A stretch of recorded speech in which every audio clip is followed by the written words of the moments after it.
Hello, this is Matt O'Leary, and this is New Music Monthly, where I cover my most anticipated and favorite new released albums of the past month. Abouts. These videos don't include the albums I've reviewed in full, so this past month that includes the great new one from Kiran Leonard called Real Home, also Khruangbin's SALA, and then finally I did kind of a better late than never review of MGMT's Loss of Life. These videos do span a pretty wide range between some more popular releases and some unknown gems. I always sprinkle in a few of those each month, so that's what you can expect. All those full-length reviews I'll link down in the description. Let's get into it. First up is a fantastic album and a band that I've really only got into in the past 5 or 6 years, but what I've discovered is they have one of the deepest, one of the most rewarding discographies of any alternative rock band of the century so far.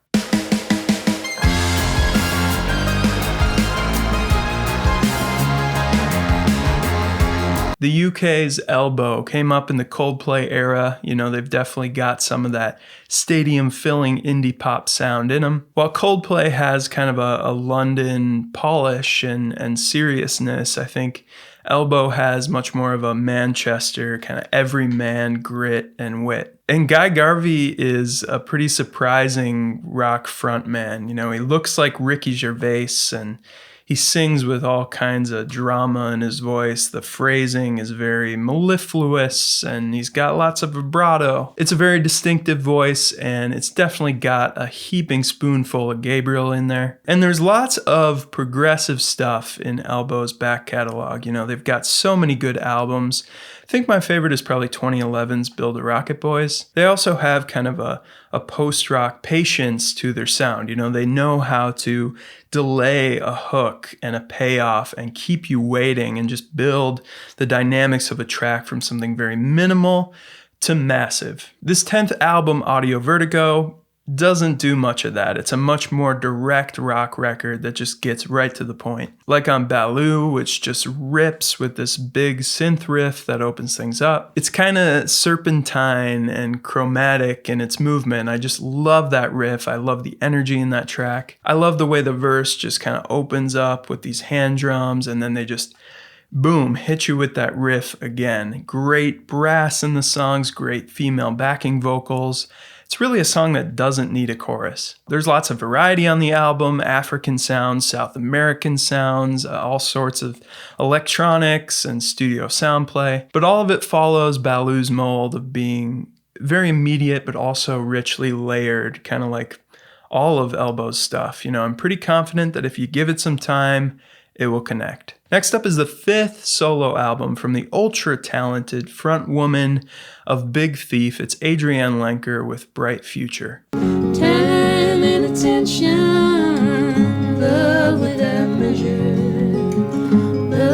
This is an album that I have an interesting relationship with. I'll just say that I sat with Adrianne at a Pat Metheny concert once, which makes it a hard album to comment on because I feel like I maybe I'm a little too close and don't perceive it in the same way that others do. Yet, I love a lot of Big Thief's music. I think Adrianne is one of the most seasoned songwriters and just most refined voices in all of indie rock, all of alternative music, all of music, really. And I'm particularly just in awe of her vocal control. I mean, the reason she's able to do this analog and have a lot of it not touch a computer is because she's able to perform it flawlessly, despite her whole persona where, you know, every flaw is flaunted and vulnerability is the thing. Bright Future, as far as the songs go, a little bit of a mixed bag for me. I think a lot of Adrianne's stuff in the past 5 years or so has been that way. I like the compositions that have some unexpected chord movement and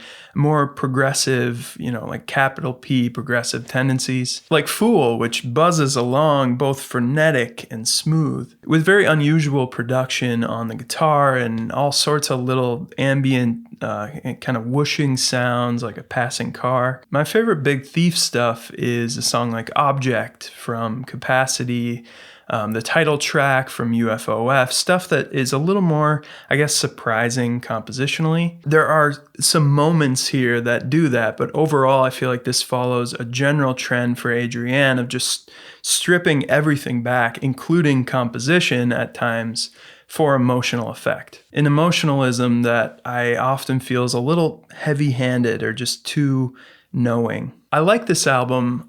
I don't think I love it. Next up is some more folk rock stuff, kind of in the vein of like Hiss Golden Messenger or Fruit Bats. It's the band Minor Moon with the Light Up Waltz.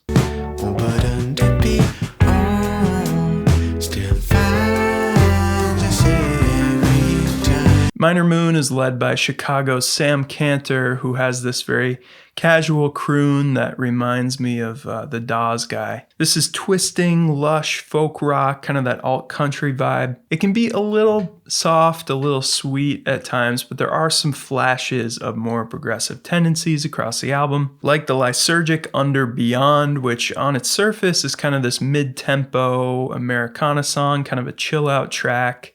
But I think the attentive ear will hear some weird chord changes in there. If you can't tell by now, I'm kind of a chord progression guy. Like, I feel like a good chord progression can make a melody or a production choice or a texture just come to life. I like the naughty acoustic on the opener Cracking Glass, or the always welcome pedal steel on the sunny, upbeat I Could See It Coming. Spend Your Gift Well is a dreamy slow jam with kind of some spooky acoustic fingerpicking and this very buzzing electric solo at the end. The Silver Reserve is another band that's kind of doing the same sound that I've covered on the channel before. Anyway, Minor Moon, definitely liking this album a lot. Go check it out. It's pretty smooth, pretty easy listening, but there is some great writing, some great instrumental arrangements. Next up is a prolific songwriter and leather craftsman, apparently. His music finds that sweet spot between classic rock and throwback country and some folk and some rollicking psych. Daniel Romano has a ton of projects, but this band is called Outfit. The album's called Too Hot to Sleep.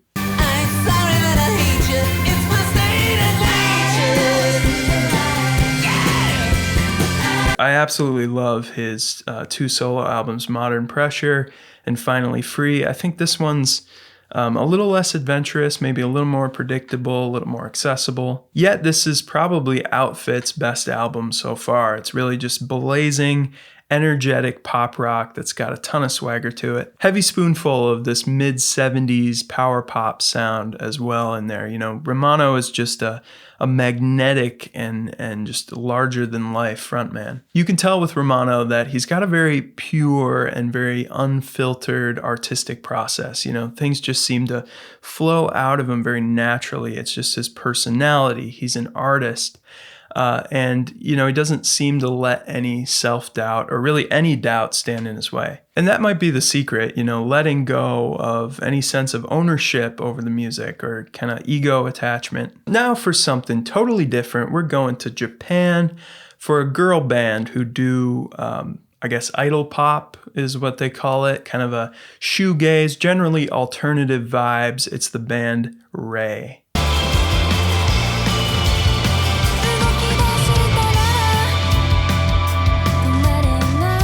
I covered this band Ray's fantastic album a couple years ago called Green. I was just addicted to the thing. And this little EP, Vase, maintains that very long, drawn-out, reverby sound that's kind of the classic shoegaze sound, you know, that wall of guitar. But the vocal prowess of these ladies just cuts through it all. You know, their melodies, their voices really come to the forefront, along with some great bass playing. The song Moment is one of the sunniest and just most infectious, feel-good pop rock tracks I've ever heard. Like, it is so breezy and just a pure sugar rush if you're into that kind of thing. While The End of the World, the last track, starts with this riff that reminds me of like an NHL video game from 2005. Like, it's got that edgy nu metal thing. Massive hooks, as always, with Ray. I think Ray is a band that a lot of people would enjoy if they're able to get past those Japanese, very high, very sugary pop vocals. Yeah, I mean, definitely check them out. Go back to Green, but then also listen to this one. If you like shoegaze, if you like any sort of alternative rock, anything mixed with a little pop in there, go for it. Next up is a collaborative album between James Elkington and Nathan Salzberg. These are two guitarists. It's kind of this acoustic guitar ambient album with all these weaving, very beautiful acoustic parts.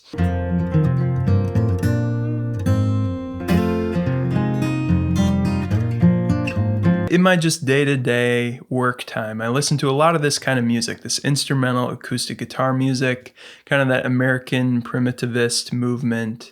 Leo Kottke, also more modern William Tyler. It's a tough one to say, like, this is a good album, this is a bad album, or give any sort of ranking, because it's just very functional music. You know, it's very lovely, very beautiful. It's easy to sort of tune out and work to.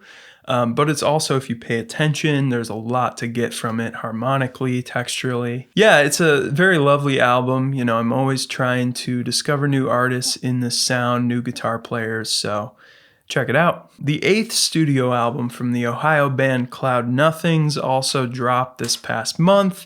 It's called Last Summer.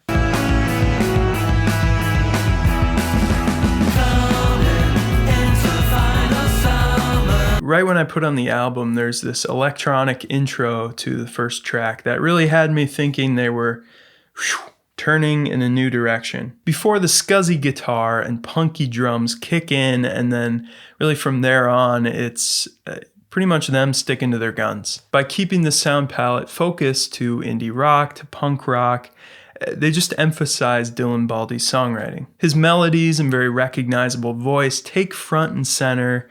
But I don't think these songs reach the heights of an album like 2017's Life Without Sound, and unfortunately it doesn't hold a candle to 2012's Attack on Memory, which I think is one of the best indie rock albums really of the whole indie rock era. Dynamically, it's a little bit flat across the album, but it's really not bad. There are some strong hooks, there's thoughtful lyrics as always, including the closing track, which ends with this line, "This is your life. It's a common mistake. You'll be all right. Just give more than you take." It's a simple yet profound sentiment from a simple yet profound band. And that's going to do it for this month's albums. This is kind of a nice retrospective for me, and I'm very much like a completist, so I feel like it's nice to just cover all these albums in one go. Like I said, the full-length reviews that I do and any other videos I'll link down in the description below. If you haven't yet, please do subscribe to the channel, and as always, thank you so much for watching.